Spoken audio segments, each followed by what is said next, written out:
Oi, gente, esse é o nosso Pé de Galinha no Mata Pinto com Cláudia Pedral. A gente falando para crianças especiais, educando filhos especiais, né? Falando para as mães que sempre pedem para conversar com elas. Esse é um canal para estar conversando com todas vocês. Nós já postamos alguns vídeos e hoje eu queria falar uma coisa que vem me angustiando sobre essa questão do diagnóstico. Alguns anos atrás, na verdade antes que eu esqueça, por favor, dê um like e se inscrevam pra gente aumentar o nosso número no canal e a gente ganhar forças, né? Assim, então voltando, eu me lembro que quando eu comecei, alguns anos atrás, a gente tinha uma preocupação de buscar junto ao médico e junto às equipes um diagnóstico que seria um norteador para os nossos objetivos, as nossas metas junto ao tratamento com as crianças. E, evidentemente, a questão médica, qual a medicação seria mais indicada.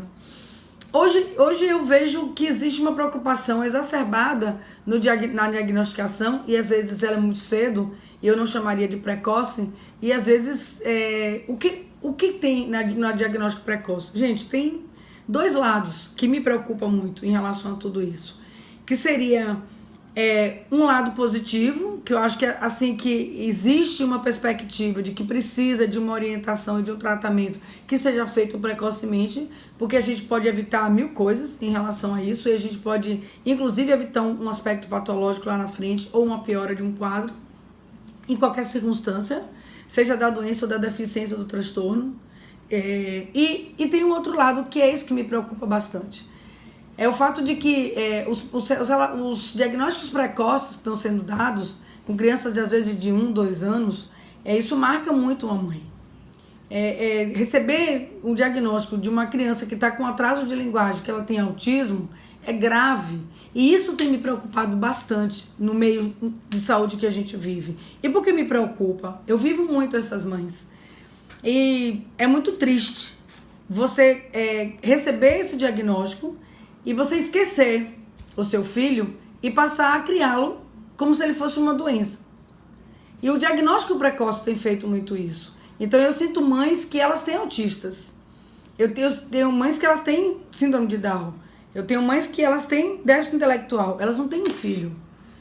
Então, ao lado de que isso tudo é extremamente positivo para o tratamento, a intervenção e a maneira como a gente vai orientar essa criança no meio hoje da inclusão social e da inclusão escolar e no dia a dia dela para o desenvolvimento ser o melhor possível, isso ao lado disso, emocionalmente, acarreta um peso muito grande.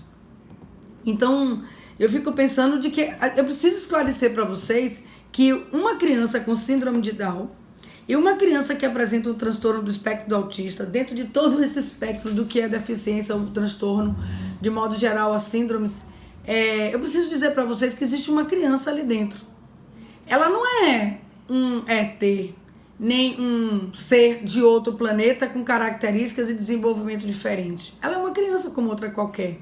A criança com síndrome de Down ela é uma criança completa, absolutamente com tudo que ela tem direito, mas o funcionamento é diferente.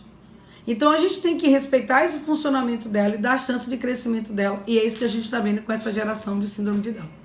Hoje a gente tem crianças que falam mais, não apresentam tanta hipotonia, não engordam tanto quanto engordavam antes e apresentam um desenvolvimento muito mais além do que o que a gente vê antigamente. Óbvio, evidentemente, de que as nossas ferramentas hoje são superiores a 10 anos atrás, a 20 anos atrás, sem dúvida nenhuma. Mas assim, as crianças também estão chegando de uma outra forma e isso é muito positivo. Então é muito importante que a gente saiba respeitar o momento dele, trabalhar para que ele cresça, mas entender que ele é uma criança, que ele dá birra, que ele chora, que ele precisa de limite e que ele tem que ser educado, porque o fato dele ter uma síndrome de Down não vai modificar o padrão de comportamento e muito menos dar a ele uma possibilidade, ou não dar a ele uma possibilidade de educação, isso é fundamental. Digo isso também para as crianças que apresentam déficit intelectual de modo geral, severo, moderado ou leve, todos têm capacidade de aprendizagem. A gente vai falar sobre o cérebro deles. Todos têm capacidade de aprendizagem, todos têm condição de entendimento. O entendimento, ele é real. É claro que as crianças entendem uma cara feia, uma cara alegre, um limite. Todos entendem isso. Então eu acho que é super importante a gente pensar de que, mesmo que eu tenha o diagnóstico inicial, eu vou ter que estar presente dentro desse aspecto de estar dando limite para o meu filho, brincando, sentando e brincando com ele e entendendo as fases que ele está vivendo. Os retardos possíveis que acontecem, que essa é a palavra usada no código, né, no Código Internacional de Doença, que é o CID, é retardo leve, moderado, eles não vão impedir da criança crescer, andar, não vão impedir da criança ter um desempenho abaixo ou além, mas ela vai ter. A gente vai precisar somente adaptar as situações para que ela possa ter condições de crescimento. A mesma coisa o autismo. Principalmente o autismo, onde a gente está vendo aí, eu vou falar sobre isso, o tratamento biomédico e o que eu tenho conseguido com isso, as crianças que eu tenho, e vou solicitar às mães que me permitam mostrar o nível de evolução que essas crianças estão vivendo. Acho que os depoimentos vão fazer vocês entenderem o quanto é importante uma nova forma de olhar para o autismo. A gente vai falar sobre isso também. Então, e os resultados que eu tenho tido aqui pessoalmente há mais de 10 anos. Eu já tenho conseguido resultados fascinantes com esses meninos. E eu fico muito feliz com isso. Eu vejo os meninos crescendo. Tanto soltando a fala, né, a linguagem, quanto crescendo. Isso é muito importante. E são meninos que precisam também de limites. Que precisam também efetivamente de autoridade. Precisam efetivamente de uma rotina. Precisam efetivamente de todo um complexo. E falando em rotina, a gente vai falar com os disléxicos e com o TDAH. Eles não são transtorno do déficit de atenção e não são disléxicos, são crianças que apresentam configurações de aprendizado diferenciado, mas que podem superar e podem vir a galgar uma geração lá na frente de um terceiro grau. Então, hoje eu quero chamar a atenção para vocês, cuidado com o que vocês ouvem.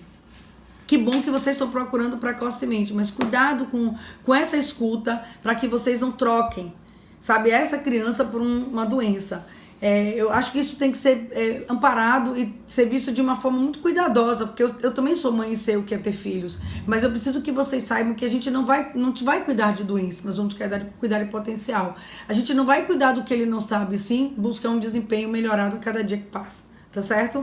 Então esse é o meu recadinho para vocês. A gente vai falar muito sobre o cérebro da criança autista, o cérebro da criança com déficit intelectivo, a questão da educação, a escola, a adaptação. Tem um monte de coisa que eu preciso passar para vocês, que a gente tem que ficar antenado nesse sentido pra gente ajudar os nossos filhos. Como brincar com os nossos filhos? Vai ser o nosso próximo vídeo. Eu quero falar para vocês como brincar com essas crianças. O que a gente busca?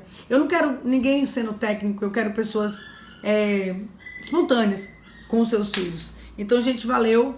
Mais um beijo de Cláudia Pedral para vocês. Estou aqui, sempre na Clínica Encontro. Remanso também, estou sempre lá atendendo. Amo estar lá em Remanso com vocês. Um beijo para todo mundo. E vamos lá, né, gente? Vamos continuar assistindo nossos vídeos, dando like. Vamos antenar essas situações e passar isso adiante para o mundo, que é uma coisa que eu quero. Eu quero falar para o mundo. Eu quero falar para o mundo. Eu tenho certeza de que eu tenho coisas boas para falar para as pessoas. E eu quero todo mundo crescendo. Todo mundo, ó. Até fiquei triste esses dias a respeito de uma coisa que aconteceu, mas depois eu conto pra vocês, porque eu tô sempre tão feliz que eu termino esquecendo da tristeza. Gente, valeu. Pé de galinha no Mata Pinto para filhos especiais, educando junto com vocês. Dê um like, ajuda pra gente, se inscreve e manda isso lá pra frente. Bem, eu vejo vocês depois.